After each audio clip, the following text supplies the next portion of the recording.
John Pennycuick, அவரும் Royal engineer, அவரை நியமிக்கிறாங்க. அவரை நியமிச்சதுக்கப்புறம் அவர் போய் ஆய்வு பண்ணி டெடிக்கேட்டடாக ஒர்க் பண்ணுறாரு. மதுரை சுதேசி கல்லூரின்னு சொல்லி திருமங்கலத்தில் ஆரம்பித்து அங்கே தூரமாக இருக்குன்றதுக்காக மறுபடியும் அதை பசுமலைக்கு மாற்றி, அதுக்கப்புறம் கிறிஸ்தவ ஐக்கிய பள்ளிக்கு மாற்றி கிட்டத்தட்ட 2 மைல் நீளம் உள்ள ஒரு ராக் குறுக்க வருது. அதை வந்து அந்த காலத்தில் சுரங்கம் தோண்டி 2 பக்கம் வந்து சைமல்டேனியஸாக சுரங்கம் தோண்டி அது 2 ஒரே பாயிண்டில் கொண்டு வர வச்சதே ஒரு பெரிய அதிசயம், வரலாற்று அதிசயம்னு சொல்கிறாங்க. எழுத்தாளர், சமூக செயற்பாட்டாளர், பசுமை நடை அமைப்பாளர் திருமிகு ஆ. முத்துகிருஷ்ணன் அவர்கள் எழுதிய தூங்கா நகர நினைவுகள், இந்த புத்தகத்தை பற்றி ஒரு வாசகர் கூட்டம் நடக்க இருக்குது. அதில் வந்து கலந்துக்கன்னு சொல்லி நூலகர் திரு ஆறுமுகம் சார் என்னை கூப்பிட்டுருந்தாங்க. எனக்கு இந்த அறிமுகம் கிடச்சிது அப்படின்ற மட்டும் சின்னதாக நான் சொல்லிடுறேன். முதல் நூல்கள் வந்து அங்கங்கே நம்ம படிப்போம், யாராவது ரெஃபரன்ஸ் கொடுப்பாங்க, அதை நம்ம வந்து அதுக்கப்புறம் அந்த நூலை குறித்து மதிப்புரைகள் அதெல்லாம் படிச்சுட்டு நம்ம அதை படித்து பார்த்துட்டு நம்ம யாருக்காவது விளக்கம் சொல்லுவோம். நான் ஒரு நூல்களில் பரிசீலிக்கிறதுக்காக மாவட்ட நூலகத்துக்கு போயிருந்தப்போ அங்கே வந்து இந்த மாதிரி தல்லாகுளம் நூலகத்தில் இந்த மாதிரி இலக்கிய கூட்டங்கள்லாம் அந்த நூலகர் நடத்துகிறாங்கன்னு சொல்லி மாவட்ட நூலகர் சொன்னதன் பேரில் நான் சாரை வந்து பார்க்க வந்தேன். பார்க்கும்போது அவர் வந்து இந்த புத்தகத்தை தான் படிச்சுட்டு இருந்தார். அவரோட மேசையில் இந்த புத்தகத்தை படிச்சுட்டு இருந்தார். அதுக்கு மாதிரி நான் சொல்லும்போது ரொம்ப சந்தோஷப்பட்டார். சார் இதை படிச்சிருக்கீங்களான்னு கேட்டார். நானும் அறிமுகப்படுத்திக்கிட்டு அதுக்கப்புறம் பேசும்போது இப்படி ஒரு நம்மளே சாரை கூப்பிடலான் இருக்கோம், எழுத்தாளர் சாரை கூப்பிடலான் இருக்கோம் அப்படின்னு சொன்னதுக்கப்புறம் நான் ரொம்ப சந்தோஷப்பட்டு நான் கொஞ்சம் ஷேர் பண்ணிக்கிட்டேன். அதுக்கப்புறம் தான் இந்த வாய்ப்பு எனக்கு கிடச்சிது. அதுக்காக நான் நூலகர் ஆறுமுகம் சார் அவர்களுக்கு நன்றியை தெரிவிச்சுக்கிறேன். இந்த தூங்கா நகர நினைவுகள் ஒரு அற்புதமான எழுதப்பட்ட ஒரு ஜனரஞ்சகமாக எழுதப்பட்ட ஒரு நூல். இது பார்த்திங்கன்னா ஒரு வரலாற்றை சொல்லும்போது ஒரு நகரத்தோட கடந்த காலத்தில் ஆரம்பித்தாவே சில பேர் கொட்டாய் விட்டுருவாங்க. எழுத்து அதில் வந்து கல்வெட்டில் இருக்குது, சங்க காலத்து நூலில் இருக்குது அப்படின்னு சொன்னாவே வந்து மாணவர்களாக இருந்தாலும் சரி யாராக இருந்தாலும் உடனே போர் அடிக்குதுன்ற ஒரு நிலைமைக்கு போகிற சூழ்நிலையில் ஒரு ஜனரஞ்சகமான ஒரு நகரத்தோட வரலாறை இவ்வளோ எழுத முடியுமான்றது எனக்கு ஆச்சரியமாக இருந்துச்சு. ஒவ்வொரு பகுதியும் பார்த்திங்கன்னா அதாவது அது டேட்டாஸ் நிறையா இருக்கும். ஏன்னா டேட்டாஸ் நிறையா இருந்தாவே நம்ம வந்து ராவாக ஃபீல் பண்ணுவோம், உடனே போர் அடிக்கும். அப்படி இல்லாமல் நிறைய தகவல்கள் இருந்தாலும் அது கொஞ்சம் கூட சோர்வடையாத அந்த எழுத்து நடை வந்து அவருக்கு கைகூடி வந்திருக்கு. அது இயற்கையாக வந்துச்சா இல்லை அவர் மேம்படுத்திக்கிட்டாரான்னு தெரியல. அது வந்து ரொம்ப ரொம்ப ரொம்ப பாராட்டத்தக்கது. ஏன்னா அந்த புத்தகத்தை எடுத்து சார் சொன்ன மாதிரி தான் வச்சுட்டுலாம் போக முடியாது. அந்தளவுக்கு அடுத்தடுத்து என்ன இருக்குது அப்படின்ற அளவுக்கு தான் அந்த புத்தகம் இருந்தது. இந்த தாது வருட பஞ்சத்தோட அவலச்சுவையை பற்றி அது வந்து ஒரு மோசமான இப்போ ஒரு 140 ஆண்டுகளுக்கு முன்னாடி, இப்போ நம்ம கடந்த 2 ஆண்டு காலத்தில் கொரோனாவை எவ்வளோ கண் கூடாக நாம் பார்த்தோம்.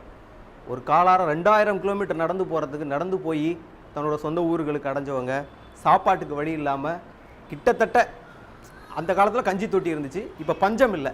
அதனால் கொஞ்சம் செல்வந்தர்கள்லாம் வந்துட்டு அரசும் சரி செல்வந்தர்கள் அங்கேருந்து அவங்கள உணவு தயாரித்து நிறையா அந்த கொரோனாவால் பாதிக்கப்பட்டவங்களுக்கு அதனால் வேலை வாய்ப்பு இருந்தவங்களுக்கு, சம்பாதிக்க முடியாத இருந்தவங்களுக்கெல்லாம் கொடுத்ததை நம்ம கண்கூடாக பார்த்தோம். ஆனால் இதே 140 ஆண்டுகளுக்கு முன்னாடி எந்தவித தொழில்நுட்ப வசதி இல்லாத காலத்தில் மழை பொய்த்துதுன்னா விவசாயம் மட்டும்தான் தொழில். விவசாயம் இருந்தால் தான் அடுத்து நெசவு தொழில், அடுத்த தொழிலெலாம் இருக்கும், மாடு மேய்ப்புலேருந்து எல்லாமே. அது 2 வருஷமாக ஒரு மழை இல்லைங்கும் போது 1876 78க்குள்ளே இந்த தாது வருஷ பஞ்சத்தை பற்றி விளக்குறாரு. கண்ணீர் வருது. அந்தளவுக்கு இந்த கொரோனாவை அப்படியே ஒரு 150 வருஷத்துக்கு முன்னாடி நடந்திருந்தால் எப்படி இருந்திருக்குமோ அது மாதிரி ஒரு கண்ணீர் வராத குறை தான் அவர் விளக்கி சொல்லியிருக்கார். அந்த சமயத்தில் மதுரை மாவட்ட கலெக்டராக இருந்தவர் அந்த ஜார்ஜ் ப்ராக்டர், அவர் 2 வாரம் கழித்து தான் கஞ்சி தொட்டி திறக்கிறாரு. அதுக்கு அந்த சமயத்துக்குள்ளேயே குஞ்சரத்தம்மாள்ன்ற ஒரு தாசி குலத்தை சேர்ந்த ஒரு பெண்மணி, அவங்க எப்படி தன்னோட சொத்துக்களெல்லாம் விற்று, நகை வீடு எல்லாத்தையும் விற்று கஞ்சி தொட்டி ஒரு நாளைக்கு ஒரு வேளை உணவு கொடுத்து அதுக்கு க்யூவில் நின்றுருக்காங்க மக்கள். அந்த அம்மா கடைசி அந்த 2 வருஷம் பஞ்சம் முடிகிற வரைக்கும் அவங்களோட எல்லா சொத்துக்களையும் விற்று அந்த மதுரை மக்களுக்கே கஞ்சி ஊற்றிருக்காங்க. அது க்யூ நெடுதூரத்துக்கு அந்த க்யூ நின்றுருக்கு. அந்த அம்மா இறந்தப்போ அந்த கலெக்டர் தன்னோட பதிவேட்டில் பதிவு பண்ணியிருக்காராம், இந்த மாதிரி மதுரையில் திருவிழா காலங்களில் தேர் காலங்களில் தான் நான் வந்து இவ்வளோ கூட்டத்தை பார்த்துருக்கேன், எந்த மாதிரியான கூட்டம்னா, இந்த அம்மா இறந்து போயிட்டு அவங்கள வந்து அடக்கம் செய்யறதுக்காக கொண்டு போன அந்த மக்கள் சாரியாக வந்த கூட்டத்தை பார்த்து அப்படி பதிவு பண்ணியிருக்காரு. அது வந்து வரலாற்று பதிவாக இருக்குன்னு பதிவு பண்ணியிருக்காரு. எவ்வளோ ஒரு தயாள குணம் உள்ளவங்களாம் அந்த காலத்தில் இருந்திருக்காங்க பாருங்க. அதே சமயத்தில் பஞ்சலட்ச திருமுக விலாசம் அப்படின்னு ஒரு புத்தகத்தில் என்னென்ன குறிப்பிட்டிருக்கு. அப்போ வந்து இந்த ஜோதிடர்கள் இந்த இவங்களை எதிர்காலத்தை கணிச்சு சொல்கிறவங்களாம் இவங்களாம் அதை எப்படி ஏமாத்தினாங்க, மக்களை எப்படி ஏமாற்றி பணம் சம்பாதிச்சாங்க அப்படின்றத பற்றி அதில் குறிப்பிட்டிருக்காங்க. இதில் வந்து வேதநாயகம் பிள்ளை, மாயூரம் வேதநாயகம் பிள்ளையை பற்றி குறிப்பிட்டிருக்காங்க. ஏன்னா அவர் வந்து தாதுவோட பஞ்சம் எப்படி இருந்துச்சுன்னு அவர் பதிவு பண்ணியிருக்காரு. அவர் தமிழின் முதல் பிரதாபமுல்லையார் சரித்தமிழில் தான் முதல் நாவல் எழுத்தாளர் வேறு. அதனால் அவர் சிறப்பாக பதிவு பண்ணியிருக்காரு. அவருமே தன்னோட சொத்துக்கள்லாம் விற்று கஞ்சி தொட்டி திறந்து அவரோட பகுதிகளை செஞ்சுருக்காரு. தாது வரிசை பஞ்ச கரிப்பு கும்மி, அதுலேயும் வந்து எப்படி எப்படா ஆடு மாடு இறந்து போகும் அதை சாப்பிட்லாம் அப்படின்னு மக்கள் காத்திருந்த மாதிரி அந்த நிலைமையெல்லாம் விளக்கி சொல்லியிருக்காரு. இதை தொடர்ந்து தான் இந்த பெரியார் ரிவர் ப்ராஜெக்டை பற்றி விளக்கியிருக்கார் பாருங்க. எனக்கு ஆச்சரியம் தாங்க முடியல. என்ன ஒரு நெரேஷன், என்ன ஒரு டேட்டாஸ். அது வந்து சோர்வே இல்லாத வகையில் அது எப்படி ஆரம்பிச்சுது. ராமநாதபுரத்துலேருந்து ராமநாதபுரம் முத்துராமலிங்க சேதுபதி மன்னர் வந்து தன்னோட அமைச்சர் முத்திருளப்ப பிள்ளை அவரை வந்து ஆய்வுக்கு வந்து மேற்கு தொடர்ச்சி மலையை நோக்கி அனுப்புகிறாரு. கேரளா வந்து அவ்வளோ செழிப்பாக இருக்கே, திருவிதாங்கூர் சமஸ்தானத்தில் மக்கள் வந்து வறட்சி இல்லாமல் இருக்காங்களே, அது என்னன்னு போய் ஆய்வு பண்ணிட்டு வர சொல்கிறாரு. அதுக்கப்புறம் அவர் ஒரு வாரம் கழித்து ஆய்வு பண்ணிட்டு வந்துட்டு அங்கே இருக்கிற நதி வந்து எல்லாமே மேற்கு நோக்கி சரிவில் போகுது அப்படின்றத அவங்க விளக்கி சொல்லியிருக்காங்க. அதை தொடர்ந்து அப்புறம் ஜார்ஜ் பாரிஷ் அப்படின்ற ஒரு கலெக்டர் ஆய்வு பண்ணுறாரு. அதுக்கு முன்னாடியே கால்டுவெல் ஆய்வு பண்ணிவிட்டு ஒரு நதியை வந்து மேற்குலேருந்து கிழக்கு பக்கமாக திருப்பி விட்டால் வாய்ப்பு இருக்குன்னு பதிவு பண்ணுறாரு. அதுக்கப்புறம் ஜார்ஜ் பாரிஸ் வந்து இது வந்து இயற்கைக்கு முரணான செயல், இதை வந்து செஞ்சோம்னா இயற்கையவே நம்ம வந்து பகச்சிக்கிட்ட மாதிரி ஆயிரும்னு பதிவு பண்ணுறாரு. அதுக்கப்புறம் வந்தவர் தான் மேஜர் ஜான் ரீவ்ஸ் அப்படின்ற பிரிட்டிஷ் இராணுவ பொறியாளர் வந்து இது சாத்தியம்தான், அங்கே அந்த நதியை திருப்பி விட்ட நதியை ஒரு அணையாக தடுத்து அங்கேருந்து கால்வாய் மூலமாக இந்த பக்கம் திருப்பலான்றதை பதிவு பண்ணும்போது தான் இதுக்கிடையில் நம்ம இந்த பஞ்சம் வந்துடுது. அதுக்கப்புறம் எவ்வளோ செலவு பண்ணுறதுங்கும்போது அப்போது கிழக்கிந்திய கம்பெனி வந்து செலவு பண்ணுறதுக்கு தயாராக இல்லை. அதுக்கப்புறம் ஒரு 75 லட்சம் ரூபாய் மதிப்பில் திட்டத்தை துவங்குறாங்க. அப்போ தான் 1882 ஜான் பென்னிக்விக் அவர் ஒரு ராயல் என்ஜினியர், அவரை நியமிக்கிறாங்க. அவரை நியமிச்சதுக்கப்புறம் அவர் போய் ஆய்வு பண்ணி டெடிக்கேட்டடாக ஒர்க் பண்ணுறாரு. அதுக்கு முன்னாடியே அவர் சென்னை பெங்களூர்லாம் ஒர்க் பண்ணுவார். அதனால் அவர் வந்து இந்த திட்டப்பணிகளை தயாரித்து திருவிதாங்கூர் சமஸ்தானத்துக்கும் சென்னை மாகாணத்துக்கும் ஒரு ஒப்பந்தம் ஏற்படுது. இதுக்கிடையில் அந்த நீர்பிடிப்பு பகுதியெல்லாம் பார்த்திங்கன்னா திருவிதாங்கூர் சமஸ்தானத்துக்கு உட்பட்ட பூஞ்சாறு அப்படின்ற ஒரு சின்ன சமஸ்தானம் அவங்களுக்கு சேர்ந்தது. அவங்கள அதெல்லாம் சரி கட்டி அவங்களுக்குள்ள ஒப்பந்தம் போட வச்சு 999 வருஷத்துக்கு ஒப்பந்தம் போட்டு 8100 ஏக்கர் நீர்பிடிப்பு பகுதி இது எல்லாமே திருவிதாங்கூர் சமஸ்தானத்துக்குள்ளே வருது. அப்போது இந்த 999 வருஷத்துக்கு இதை ஒப்பந்தமாக போட்டு அதுக்கப்புறம் இதை அணை கட்ட ஆரம்பிக்கிறாங்க. 887 ஆரம்பித்து 1895 இதுக்கிடையில் எல்லாரும் பரவலாக பேசுகிற ஒரு கதையை அவர் வரலாற்று ரீதியாக உண்மை இல்லைன்னு சார் நிரூபிச்சிருக்காரு. அது வந்து நான் ரொம்ப மெச்சினேன். நான் கூட கேள்விப்பட்டவங்கள உடனே அவர் வந்து தன்னோட சொந்த சொத்தெல்லாம் போய் இங்கிலாண்டில் விற்றுட்டு வந்து அணையை கட்டினார் அப்படின்னு சொல்கிறாங்க. நிறையா இது செவிவெளி செய்தி நானும் கேள்விப்பட்டிருக்கேன். அதை வந்து குறிப்பாக எழுத்தாளர் குறிப்பிட்டிருக்கார், என்னென்னா இதுக்கான வரலாற்று பூர்வமான ஆதாரங்கள் இல்லை அப்படின்ட்டு.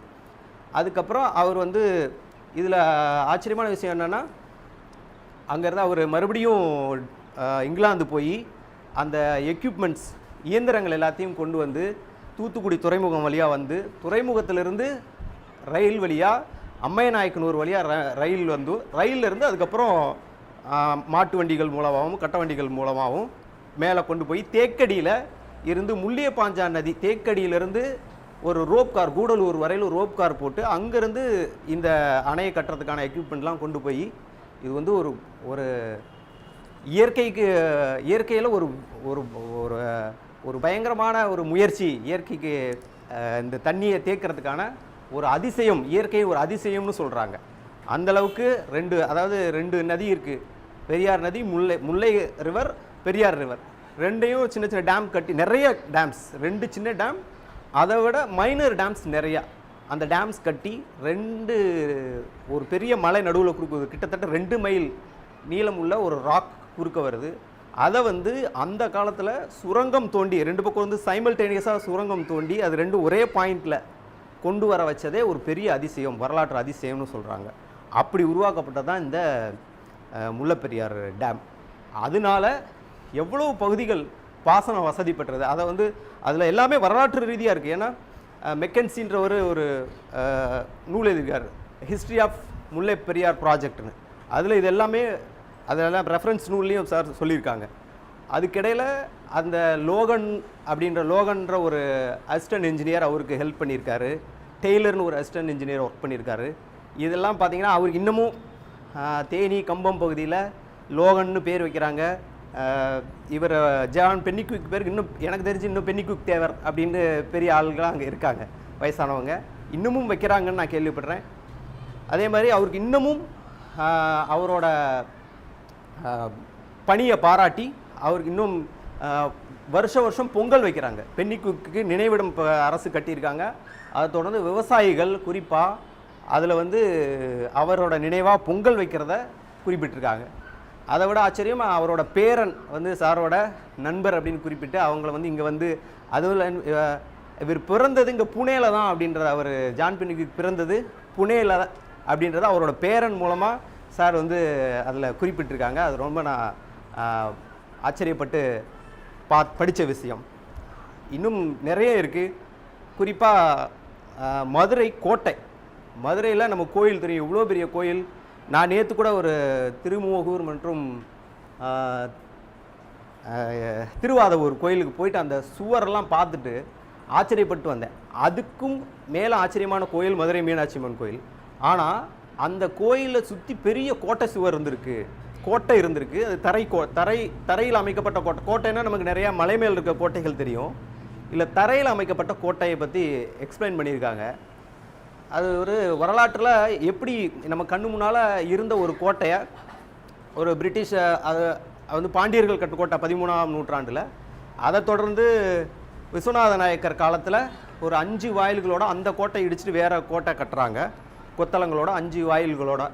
அதுக்கப்புறம் பிளாக்பர்ன் கலெக்டராக இருந்தப்போ 1834 47 வரையில் அவர் இருக்காருன்னு நினைக்கிறேன். அந்த சமயத்தில் அவர் இந்த அதில் ஒரு டேர்ம் பயன்படுத்தியிருக்காங்க, ஒரு வரலாற்று சிறப்பு மிக்க இந்த நகரத்தை ஒரு திரை போல் இந்த கோட்டை சுவர் மறைக்கிறது அப்படின்னு அவர் கருதினார்.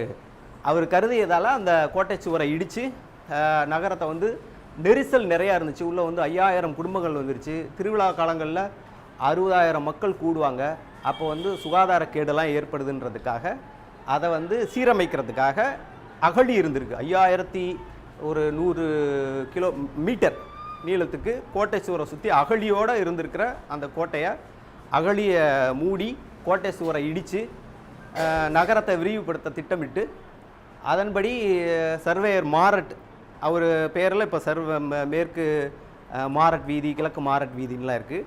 அதே சமயம் அவருக்கு உதவுறதுக்காக பெருமாள் மேஸ்திரி அப்படின்றவர் இந்த கொத்தளங்கள் அமைக்கிறது, கழிவு நீர் வாய்க்கால் அமைக்கிறது, இதுக்கெல்லாம் உதவுறதுக்காக அவரையும் பயன்படுத்தி ஒரு நகர விரிவாக்கம் பண்ணாங்க. அந்த கோட்டையை இடித்து அந்த கற்களை கொண்டு நம்ம வைகையை கடக்கிறதுக்காக அந்த கோட்டை சுவரில் இருந்த கற்களை எடுத்து தான் இந்த கல்லால் பாலம் கட்ட, அந்த கல் பாலம் தான் இன்னும் இருக்குன்றதையும் நூலில் குறிப்பிட்டிருக்காங்க. இதெல்லாம் நான் ரொம்ப ஆச்சரியமாக பார்த்தேன். நான் தேடி போய் இதை பார்த்தது அந்த கோட்டை மேற்கு, இன்னும் அந்த கோட்டையின் எச்சமாக இருக்கிற அந்த மேற்கு கோட்டை வாசல் அதில் எம்பளத்தோடு இருக்குன்னும் அதை புகைப்படமாகவும் இதில் போட்டிருக்காங்க. அதை நான் அந்த மேற்கு கோட்டை வாசலுக்கு நான் மேலேயும் போய் பார்த்தேன், கீழேயும் போய் பார்த்தேன். ரொம்ப ஆச்சரியமாக ஒரு கண்ணு முன்னால் எப்படி இருந்த ஒரு கோட்டை இப்படி அதோட எச்சம் இது மட்டும் இருக்குது, சரி இதையாவது பார்ப்போமே, இன்னும் பிற்காலத்தில் இது இருக்குமா இல்லையான்னு தெரியாது அப்படின்றதுனால நான் அதை போய் பார்த்து ரொம்ப ஆச்சரியப்பட்டேன். அதை தொடர்ந்து அந்த ஆல்பர்ட், இன்னும் மிச்சம் இருக்கிற கல் போதாமல் ஆல்பர்ட் விக்டர் பாலம், அது 1894, இன்னும் 40 வருஷம் கழித்து இப்போ இருக்க ஏவி மேம்பாலம்னு சொல்கிற ஆல்பர்ட் விக்டர் மேம்பாலம் கட்டினதையும் குறிப்பிட்டிருக்காங்க. அதனால தான் அந்த பிளாக்பர்ன் கலெக்டர் அவரோட ஞாபகார்த்தமாக மக்கள் சேர்ந்து ஒரு ஆட்சியாளருக்கு அவர் இங்கேருந்து அவர் பதவி காலம் முடிஞ்சு போகும்போது விளக்குத்தூண் தெற்கு மாசி வீதியும் மேற்கு மாசி வீதியும் சந்திக்கிற இடத்துல விளக்குத்தூணை மக்கள் வந்து விளக்கு தூண் அமைச்சிருக்காங்க. அதில் இன்னும் கல்வெட்டு இருக்குது. மக்கள் வந்து கலெக்டருக்கு கொடுத்ததான நினைவாக அமைச்சதுக்கான கல்வெட்டு இருக்குது. இதெல்லாம் வந்து படிக்கும்போது இதில் நான் இந்த விட்ட வாசல்ன்றதை தான் நான் இன்னும் போய் பார்க்க முடியல, எனக்கு தெரியலை.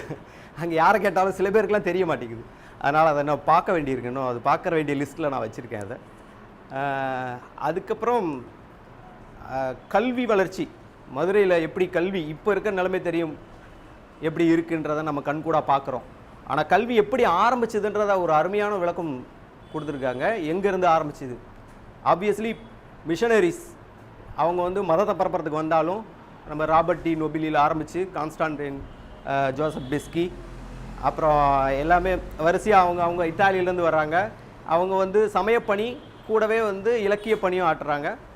அது அப்புறம் கல்விக்கான பணி ஆரம்பிக்கிறாங்க. அமெரிக்க மிஷனரிஸ் வந்து 1834 ஹொய்சிங்டன் அப்படின்னு ஒரு 2 பேர் வர்றாங்க. அவங்க வந்துட்டு 34 இந்த மதுரையோட நிலைமை எப்படி இருக்குன்றதை விளக்கிட்டு அவங்களோட மிஷனரிக்கு அமெரிக்கத்துக்கு ஒரு கடிதம் எழுதி இங்கே வந்து நம்ம கல்வி சாலைகள் திறக்கணும்னு வேண்டிக்கிட்டதுனால அப்போ வந்து டேனியல் புவர் அப்படின்றவர் எழுதின லெட்டர்னு பேரில் 1845 தான் முதல் 7 பள்ளின்னு நினைக்கிறேன். 7 பள்ளி. அதில் ஒன்று வந்து தமிழ் வழி மற்றும் ஆங்கில வழியில் ஒரு பிராமணரை கொண்டும் மற்ற இடங்களில் 6 இடங்களில் தமிழ் வழி மற்றும் இந்துஸ்தான் மொழியில் கல்வியும் கொடுக்கறதுக்காக 7 பள்ளிகளை தொடங்கியிருக்காங்க. அதுக்கப்புறம் கல்லூரி, மதுரை சுதேசி கல்லூரின்னு சொல்லி திருமங்கலத்தில் ஆரம்பித்து அங்கே தூரமாக இருக்குன்றதுக்காக மறுபடியும் அதை பசுமலைக்கு மாற்றி அதுக்கப்புறம் கிறிஸ்தவ ஐக்கிய பள்ளிக்கு மாற்றி 1890 சமயங்களில் மதுரை சுதேசி கல்லூரி ஆரம்பித்து 98 இந்த 98 சமயத்தில் அந்த அமெரிக்கன் கல்லூரி இப்போ தற்போது அமைந்திருக்கிற இடத்த கண்டுபிடிச்சி இந்த இடத்துல ஒரு கல்வி நிறுவனத்தை ஏற்படுத்தலாம் அப்படின்னு அவங்க அந்த கல்வி நிறுவனத்தை துவக்கி 1904ன்னு நினைக்கிறேன் அந்த சமயத்தில் அமெரிக்கன் கல்லூரி திறக்கப்படுது. குறிப்பாக அந்த கட்டடக்கலை இன்னும் சொல்லணும். கட்டடக்கலை வந்து அமெரிக்கன் கல்லூரியை கட்டின இர்வின்றவர் அவர் வந்து நம்ம அவர் சிறப்பான இன்னும் நம்ம மைசூர் பேலஸ் அந்த கட்டினவர் அந்த கட்டட பொறியாளரை கொண்டு வந்து தான் இந்த அமெரிக்கன் கல்லூரி கட்டடத்தை சிறப்பாக கட்டியிருக்காங்க. அதுக்கப்புறம் அதனால் இது மாதிரி இன்னும் சொல்லிக்கிட்டே போகலாம். எனக்கு ஆச்சரியப்படும் விதத்தில் இன்னும் நிறைய தகவல்கள் இருக்குது. ஒரு அற்புதமான ஒரு நாவலுக்கு நிகரான ஒரு சுவாரஸ்யம் கொண்ட ஒரு கட்டுரை தொகுப்பை வந்து வெளியிட்டிருக்கிற எழுத்தாளர் சமூக செயல்பாட்டாளர் முத்துகிருஷ்ணன் அவர்களுக்கு நன்றி தெரிவித்து அவரோட பணி மேன்மேலும் தொடர வேண்டும் என்று கேட்டுக்கொண்டு வாய்ப்பு கொடுத்ததற்கு நன்றி கூறி விடைபெறுகிறேன். நன்றி.